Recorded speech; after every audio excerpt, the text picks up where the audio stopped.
Welcome to This Explainer. I am so glad you're here today because we're going to unravel some ancient mysteries that are literally hiding in plain sight on the calendars we check every single day. From, scheduling international Zoom calls to planning our summer holidays, the very grid we place over our lives is basically a ghost of the Roman Empire. We totally take our days, weeks, and months for granted. We treat our calendars simply as functional tools to just keep our busy lives moving forward. But actually, the reality is that the very system we use to track our lives, to mark our milestones and our memories, well, it's built on a foundation of deeply hidden history. So today, we're going to peel back those layers and discover the incredible stories embedded in the dates we write down every single day. All right, let's dive right into this puzzle and ask a question we rarely, if ever, stop to think about. Where do these month names actually originate? We say them so often: January, February, March, July.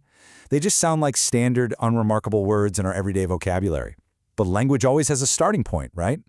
Every word carries the DNA of the people who first spoke it. Without even realizing it, when we rattle off the months of the year, we're essentially mindlessly reciting fractured Latin. We are speaking the language of ancient generals, philosophers, and citizens of an empire that fell centuries ago. By examining these names, we're going to decode the past and answer this exact question together, tracing the lineage of our modern vocabulary all the way back to its ancient roots. It turns out, the labels we use to organize our time are basically ancient relics. Think about looking at a modern digital calendar on your smartphone. It's a marvel of contemporary engineering. It syncs across the cloud, it alerts you to meetings, connects you instantly with people across the globe. But you're actually looking at a system deeply rooted in antiquity. Picture that glowing smartphone screen juxtaposed against ancient stone tablets and crumbling parchment scrolls. That is the true reality of our calendar. It's this fascinating mashup of cutting-edge tech displaying Bronze Age concepts. Every time you write down a date, sign a contract, or set an alarm for a special event, you're actively invoking history. It's honestly like finding a priceless ancient artifact sitting right there on your kitchen wall or tucked inside your pocket. As we look at the pages of history, we find that these names hold absolutely fascinating stories from ancient times. And we aren't just learning trivia today, we're uncovering the very foundations of our modern world.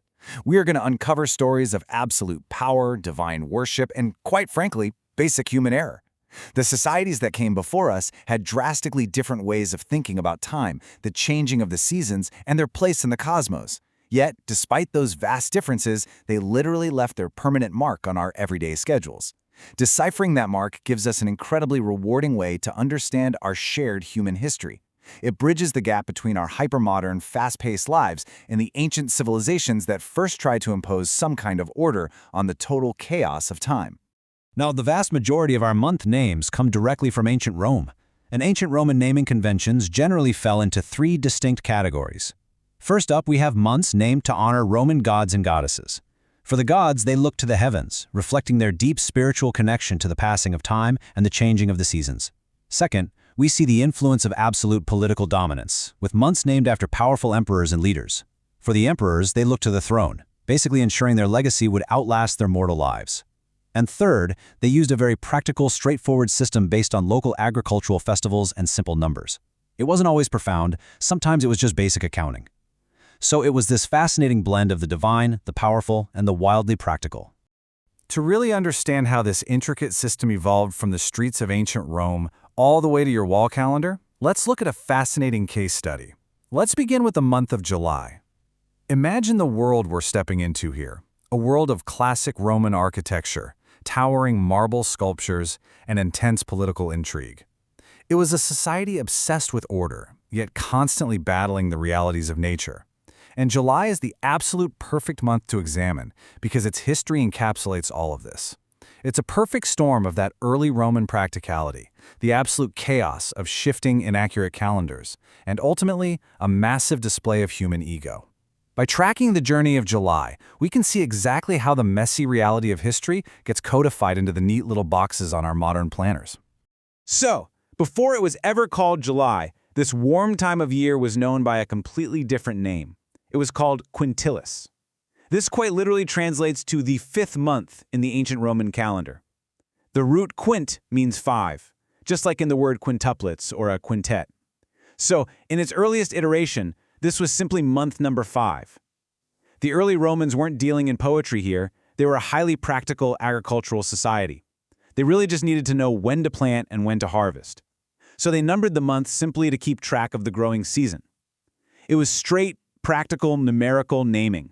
No grand tributes to the gods, no political posturing, just a functional label for the fifth block of time in their year. But wait, there is a glaring math problem staring us right in the face here. If quintilis literally translates to fifth, how did a month named number 5 end up sitting in the number 7 spot on our walls? Think about that for a second. We are all walking around living our lives with a 7th month that secretly means 5. It's a massive inconsistency. It kind of feels like a glitch in the matrix of our calendar. It's as if we decided to call Tuesday day 3, but then permanently moved it to the end of the week. It completely defies logic. So how did this happen? How did an empire renowned for its engineering, its roads, and its strict order allow such a glaring mathematical error to become a permanent fixture of timekeeping? To solve this mystery, we have to look at the original Roman calendar. If you trace it back, you'll notice something really strange. The year actually started in March. The ancient Romans aligned the start of their year with the arrival of spring and the beginning of the agricultural cycle.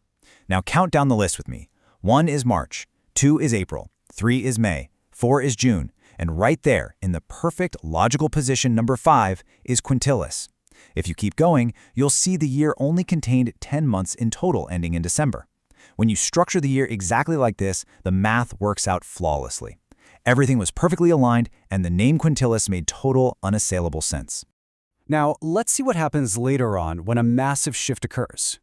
January and February were tacked onto the very beginning of the year. You see, the Romans had a huge problem. Their 10-month calendar was notoriously inaccurate. Because it didn't perfectly match the solar year, the calendar started drifting wildly out of sync with the actual physical seasons. Summer months were literally bleeding into autumn. To fix this chaotic seasonal drift, they added 2 brand new winter months, January and February, right at the top of the calendar to pad out the year and get back in alignment with the sun. It was a completely necessary astronomical correction. But in doing so, they completely disrupted the alignment of everything that followed. The absolutely crucial point here is that adding those 2 new winter months bumped every single existing month down by 2 spaces.